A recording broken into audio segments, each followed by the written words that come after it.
Next one is from my man Nathaniel, aka the Boozy Scientist, on Instagram.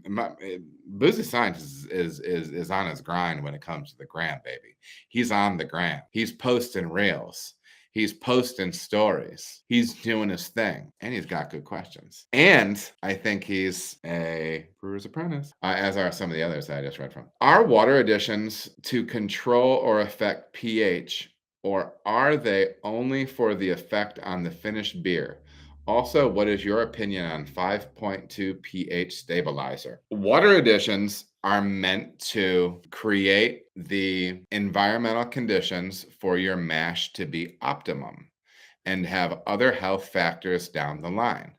You're trying to have enough calcium for yeast health down the line and for beer clarity. You are trying to have the correct pH so you're not extracting negative compounds out of the grain. So there is like a functional, and there are things that actually end up playing out and having flavor considerations down the line as well.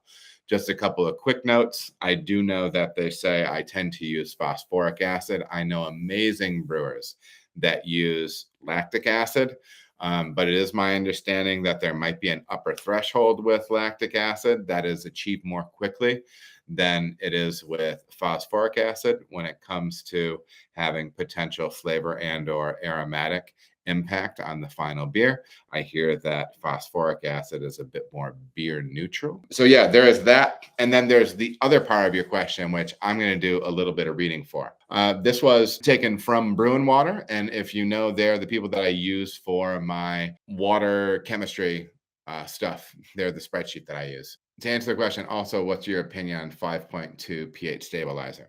From Brew and Water, 5-star 5.2 stabilizer is indicated by its manufacturer to, quote, lock in your mash and kettle water at a pH of 5.2, regardless of the starting pH of your water, end quote.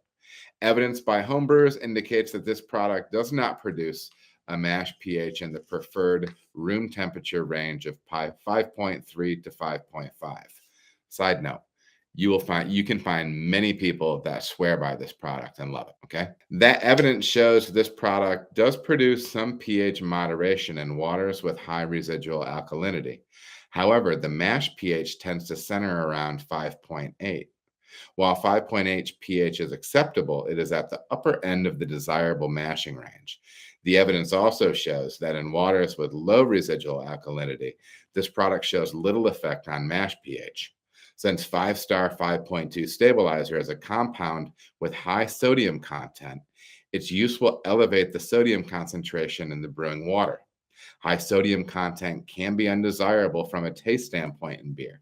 Proper alkalinity control of mashing and sparging water may produce more acceptable brewing results for most brewers than those that use 5.2 stabilizer. So, all that said, what I would say is I used 5.2 stabilizer all the time when I was brewing at home. I never really worked with pH much. I always had garbage pH meters and I never took care of them. I didn't know how. The test strips didn't work.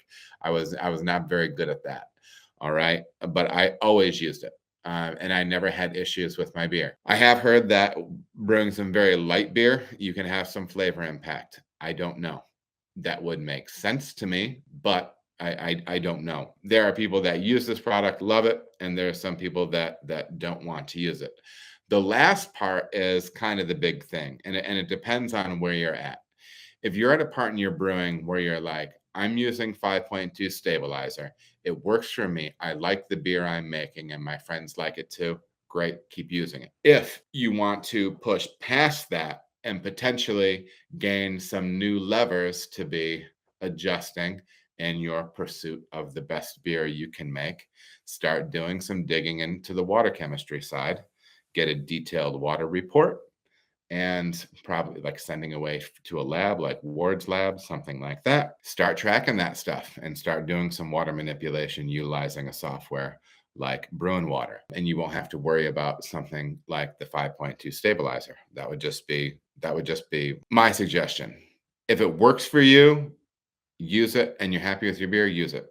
If you maybe want to push beyond that and gain more control over your process, then give it a shot, because I think there might be some things that are worthwhile about it.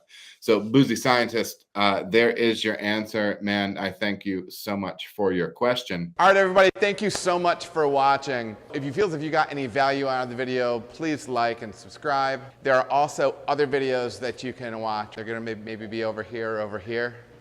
Appreciate you watching.